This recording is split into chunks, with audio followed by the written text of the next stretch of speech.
Nūģi! Labvakar, dāmas un kungi! Mani sauc Roberts, es esmu Žiāro seja un pārstāvis.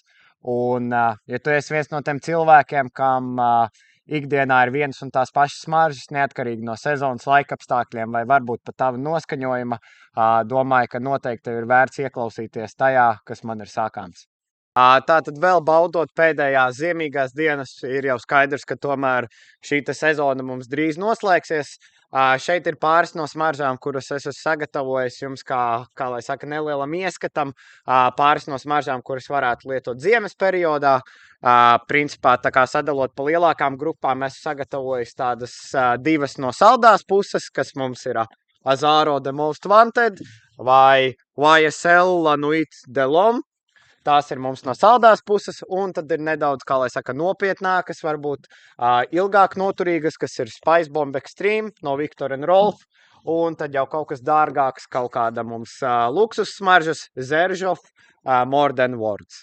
Tātad sāksim mēs ar saldo kolekciju. Noteikti šīs arī personīgi ir mans favorīts, kas ir YSL La Nuit de l'Homme. Kā redzat, pudele ir principā tukša, un arī uz nākamo ziemas sezonu atkal mēs pie šīm smaržām atgriezīsimies.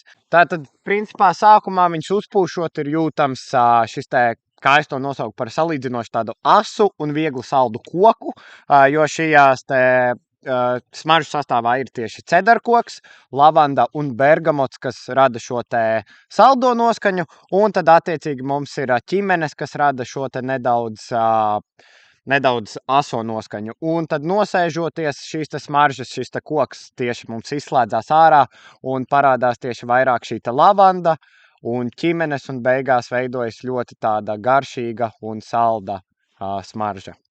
Labi, tātad otrās mums no saldajām smaržām ir Azaro The Most Wanted Parfum. Šis arī ir nedaudz savādāks pieskars uz šo saldajām notīm. Šīs smaržu sastāvs ir salīdzinoši vienkārši. Ir ingvers, koks un vaniļa. Bet šīs trīs sastāvdaļas veido ļoti unikālu kombināciju. Es drīzāk teiktu, ka vairāk līdzinās kaut kādam desertam, kurā ir ļoti daudz izmantots kanēlis. Un jā, principā no uzpūšanas sākuma šīs smaržas baigi nemainās, un šī kanēļa smarža ir jūtama principā visu lietošanas laiku. Tātad, pārējot jau uz nedaudz nopietnākām smaržām, šīs tieši arī no nopietnējām ir mans favorīts, ko arī atklāju šajā ziemā, un tās mums ir Viktor & Rolf Spice Bomb. Par šīm smaržām, jā, viena lieta uz lidostu neņemat, izstās ļoti aizdomīgi, un noteikti, jā, negribētu saskarties ar apsargiem un vedat viņus cauri. Tātad nopietnums šīm smaržām rodas no tabakas. Tā ir principā arī nots, ko var ļoti viegli sajust principā visu laiku.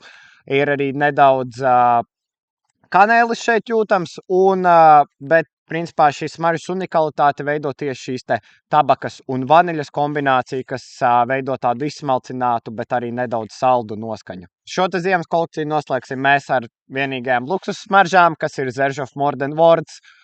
Šo smaržu sastāvā principā ir ūd, kas ir tā kā viegls sapūs koks, bet šajās smaržās izmantotās florālās un augļu notis šo smaržu ļoti labi izbalansē, un līdz ar to uzpūšot tieši jūtama roze ar tādu vieglu puvuma noskaņu, bet principā izveidojas ļoti klasiska un es teiktu diezgan pēc smaržas bagātīga smarža.